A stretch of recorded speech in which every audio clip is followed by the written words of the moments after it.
Okay, so well, I'm Stanislas Thiénot from Champagne Thiénot, and we are quite a young house of champagne founded by my father in 1985. Recent house of champagne and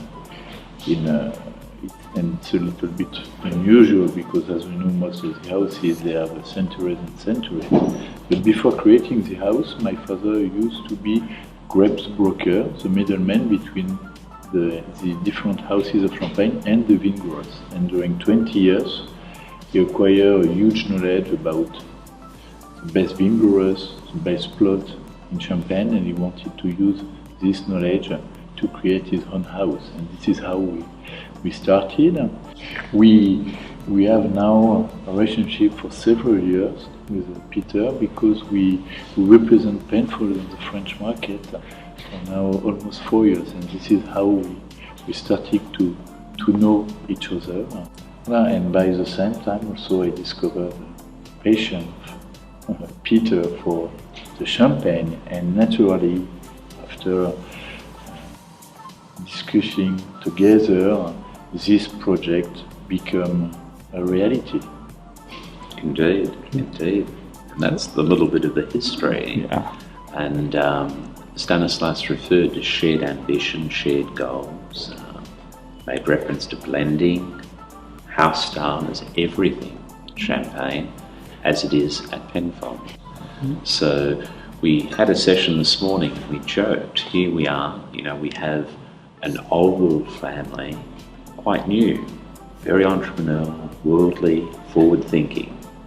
Penfolds, our 175th year this year, so we're new world but quite old, and we put this blend together, and this is the final product. I hate using the word product in the context of wine, but this is what we have. So Stanislas referred to concept coming into a reality. That's what we have here.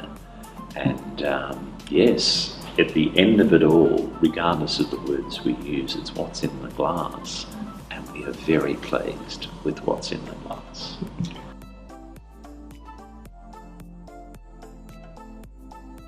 I think part of the genesis of this project has been one of, and we've talked about it together, we haven't workshopped much. We've had no focus groups. We haven't had enormous meetings about where to and how. It's just all happened very naturally. Stanislas used the word sensitivity. We share similar goals, ambitions, style pursuits. So there's no reason why it couldn't be a longer term engagement.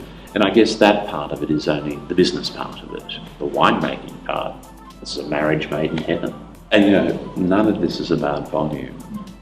It's about a quality level starting up there, which again lends itself to the history of the House of Thiénot and Penfolds. In the modern era of Penfolds, we started off with the best wines, then over time broadened the base. Our Canunga Hills only happened in the 70s, Granges in the 50s. It was a top-down approach, and that's what's happening here. Two very small single vineyard wines, Grand Cru, Blanc de Noir from Thie, Blanc de Blanc from Aviz, of the highest order, complete wines, the singular single vineyard wines. Very high, aspirationally. And the Chardonnay, Thiénot Chardonnay is as good as what I've seen to that style. So it's not that I'll get it to that level and over the years will increase. It's there already. So that's what we're really pleased about. And the Thiénot Group house, in full agreement with this. This is their wine, this is champagne. This is what they do and do so well.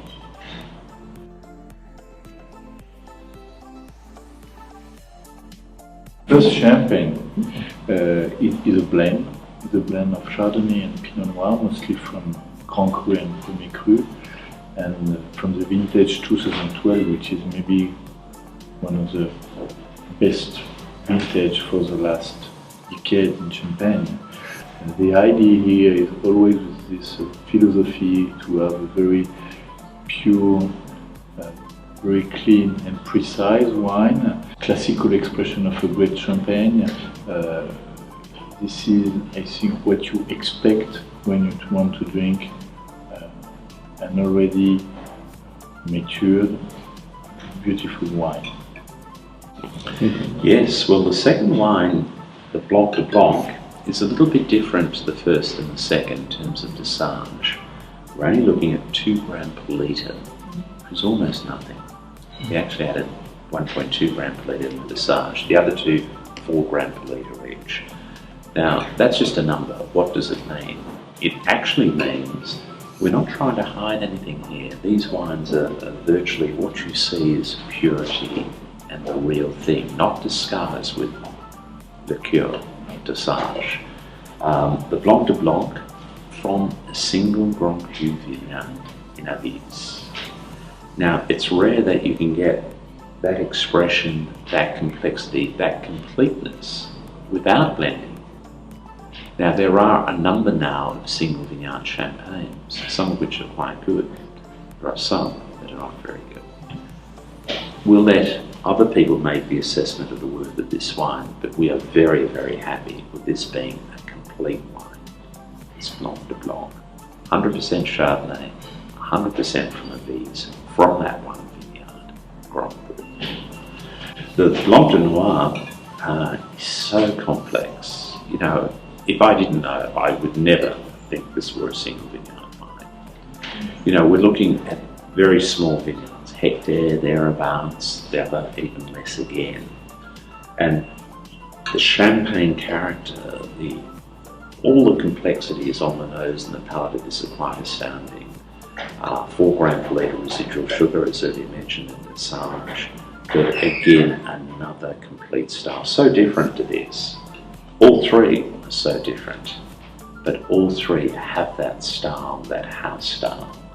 This by blending, this by fruit selection, but all achieve the outcome of them being true to this label, shared label, champagne.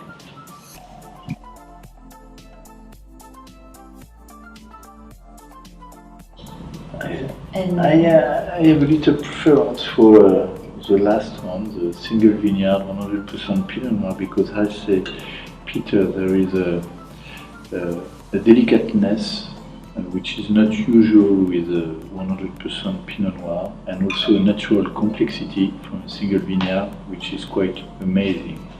So for these two reasons, I have a small preference for the 100% Pinot Noir. How about Peter? Today, the Chardonnay Pinot Noir. Today. If you ask this question in 12 months, I think it would be a balance between the two, the Blanc de Blanc and the Blanc de Noir. And of course, we all have our own personal preferences. I actually agree with Stanislas that the Blanc Noir is very, very special. But there are no winners or losers here, just tasting preferences, relativities. You will find, though, lovers of champagne who love the Blanc de Blanc style gravitate that way. And I think the Blanc de Noir will surprise many, many people. A complete champagne, as per what Stanislas mentioned.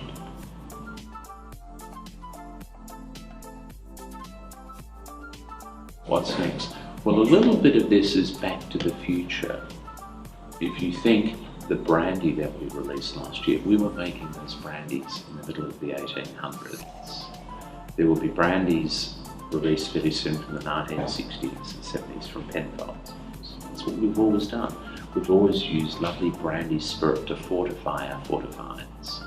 The Portuguese only had to cross a channel to get back to England. We had to cross oceans, so we fortified a lot of our wines. Sparkling wine we have had an association with, well, in fact today we would love, I should have bought a 1912 Minchinbury of ours, separated from this by 1 century. A Penfolds sparkling wine, a French champagne, 1912, 2012, separated by 12,000 kilometres, miles. So when I say back to the future, what's next? Who knows? We would hope refinements with these as we try to refine our own white and red wine. There might be a fourth wine, Stanislas, that might be an agreement to. Is it available? Yeah. But let's continue the start of this project first. We will see how this venture goes, and we have the very positive thoughts on how it will go, and then we will progress.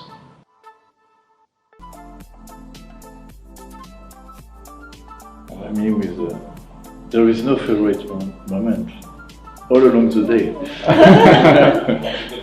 but with my wife. Okay, and where? And where? Everywhere. When there is a glass of champagne, it makes things better. So it can be everywhere, but with a little preference, eventually in Corsica, in front of the sea. Ah. Well, my favourite moment is drinking from this format rather than that format. With another friend, perhaps my wife, who may not drink as much as I will, to leave more for myself. So I'm greedy. No. Anywhere, anytime. Champagne is one of those dishes. In Australia, and we've had some discussions recently, we will drink champagne at the start of the meal. We quite often will finish an evening with champagne. And as we're all aware, in airports, different time zones, you don't have to ask the question, is it day, is it night? The question you ask is, where's the champagne?